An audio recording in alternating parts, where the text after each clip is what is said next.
доомат кылган чоң күнөө, урматтуу туугандар. Bir окуяга күбө болдум. Bir нече жылдар мурун өзүнө кээ-бирке дооматтар айтылган. Сен ушундай кыянат кылдың, акча жеп койдуң деп.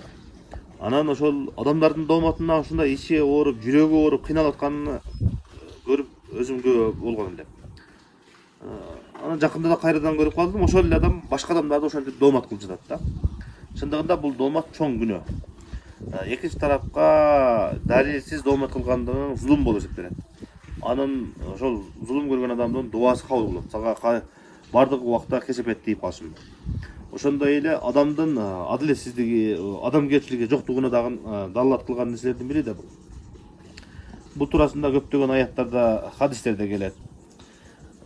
Ислам дининдеги ошол дооматтардын жазасынын бири, ошо ким курук доомат кылган болсо, ошол адамдын күбөсү кийин кабыл кылынбайт да, сен бирөөгө далилсиз курук доомат кылгансың деп.